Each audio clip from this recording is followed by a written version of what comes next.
wanting to support a loved one through addiction recovery, it's a really personal thing, isn't it? And honestly, it's really brave of you to even, seek out more information about this. So, we're going to dive into this idea of the 3 C's of addiction recovery. It's a framework, really, that's designed specifically for, loved ones like you, Hmm. because it's so easy to feel, I don't know, just lost or guilty, even frustrated when you see someone you care about struggling. Yeah, And we're here to tell you those feelings totally valid. Totally, that's, totally valid. that's true. And it's tough, right? Addiction it's such a complex issue.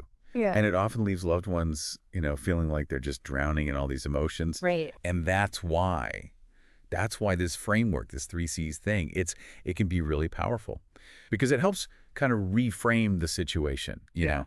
It helps you kind of find your footing again. And you hit the nail on the head with that word, empowerment. Yeah. Because this isn't about, magically fixing your loved one. It's about understanding, like, what's actually going on here? What are the dynamics at play? And how can you best support them on their journey? And a huge part of that is understanding those 3 C's. So should we dive into that first one? Absolutely. Yeah, the first C, and this one can be like a huge weight off your shoulders. I didn't cause it. Okay. It is so easy to fall into that trap, of self-blame. Could I have done something differently? But the reality is addiction. It's just way more complex than that. So it's not about something you did or didn't do? Exactly. It's not about, pointing fingers. It's not about placing blame on any one person or even any one factor. Think about it this way, okay? Yeah. If your loved one was diagnosed with, let's say, diabetes, you wouldn't blame yourself, would you? No. No, of course not. It's a disease, just like any other. Right. And addiction, just like diabetes, it's a disease. It has complex roots. Right. You're talking a combination of things. Biological factors, genetics, psychological factors like personality, maybe trauma, and then social factors, cultural norms, maybe early exposure to substances. Oh, so many different pieces of the puzzle. Exactly. It's almost like blaming yourself for someone else, like catching cold. It doesn't even make sense when you really think about it. Precisely. And yet with addiction, there's this pervasive feeling of responsibility, like this idea that we should be able to control it. Which leads us perfectly to that second C. You got it. The second C is I can't cure it. Okay. And this one can be a real hurdle. It can be a real hurdle for loved ones because it requires this major perspective shift. We have to go from trying to cure the addiction to just offering support. So instead of like trying to wave a magic wand and make it all disappear, it's more about just being there for them like you would if they were, I don't know, battling any other chronic illness. Exactly. It really is. It's a powerful realization, isn't it, to really accept that. Like, we can't just, single-handedly cure our loved one's addiction. Right. But if we can't cure it, does that mean, like, are we powerless? Yeah. You know what I mean? I know a lot of people in this situation, and they feel that way. That feeling, it makes sense, right? Yeah. Like, it's understandable. You feel powerless in the face of this thing. Yeah. But it's important to remember you're not actually powerless. Okay. You have a different kind of power. Yeah. And this brings us to our third C. Okay.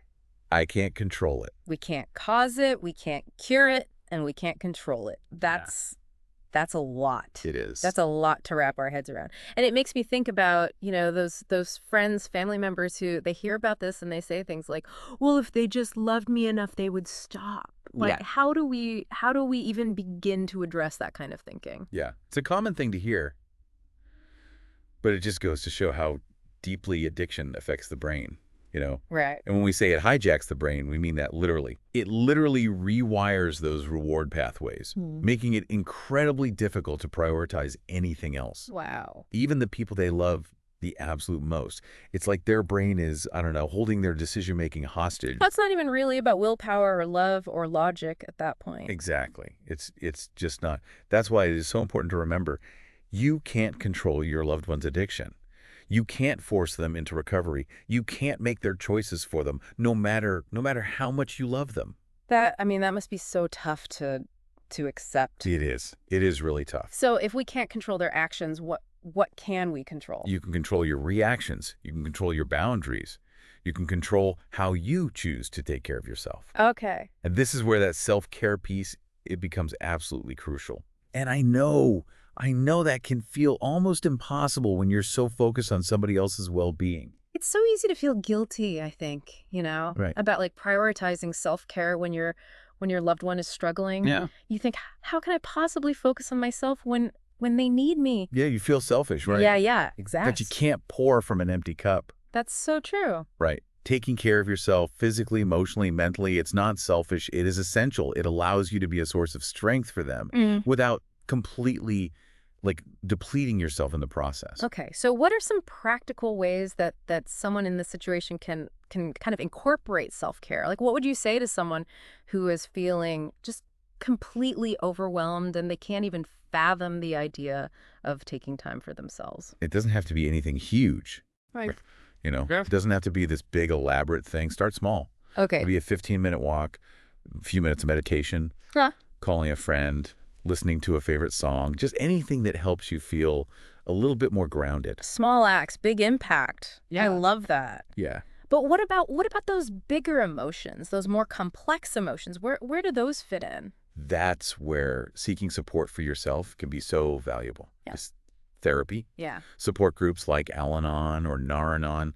These are all safe spaces where you can really process those emotions and learn some healthy coping mechanisms. It's so important to remember you don't have to go through this alone. Yeah. Even just talking to, a trusted friend or family member, Absolutely. it can make such a difference. Sharing your burden, it lightens it. And speaking of burdens, let's talk about that fine line between offering support and enabling your loved one's addiction. Ah, yes. That's something we see come up a lot. It does. How do we find that balance? So how do we walk that line? How do we make sure we're offering support but, not enabling their addiction? It's tricky. It really is a balancing act. Yeah. But I think the key is it's about shifting your focus. Instead of trying to control their actions, you're supporting their recovery. Okay. That's a really important distinction. It is. It's about empowering them. Mhm. Empowering them to take ownership of their journey instead of trying to shield them from all the consequences of the choices they're making. So what does that look like practically? Like what are some things we can do to support without enabling?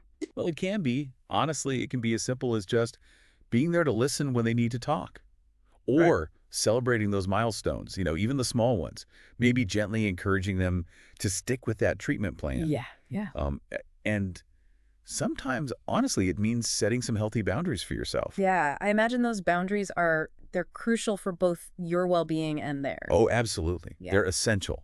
And remember, recovery, it's not linear. Right. There are going to be setbacks along the way.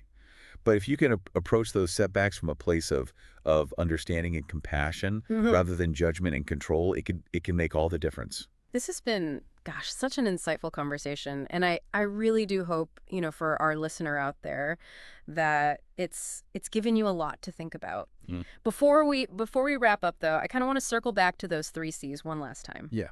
I didn't cause it, I can't cure it, I can't control it. Powerful stuff. It really, really is. And I'm curious just thinking about, where you are on your journey right now. Which of those C's does it resonate with you the most? That is a good question. And it's one, honestly, I encourage you to sit with for a little bit because, when we can really understand those 3 C's, we can start to release ourselves from that burden of responsibility and we can step into this place of empowerment for ourselves and for our loved ones. Empowerment. It feels like that's been kind of the underlying theme of our entire conversation today. Yeah, yes, hasn't it? We may not be able to control the disease of addiction, but we can control how we respond to it, how we take care of ourselves, and the type of support that we offer. Beautifully said. We've covered a lot of ground in this deep dive, and I hope it's been helpful for you. Just remember, you're not alone in this, okay? And there are so many resources available to help both you and your loved one. So as we wrap things up, I'd love to just kind of leave you with this. What is one small act of self-care that you can commit to today? Just something small that'll help you feel a little bit more grounded, a little bit more centered, a little bit more like yourself. Because when you prioritize your well-being, you're so much better equipped to navigate all those challenges ahead. Until next time, take care.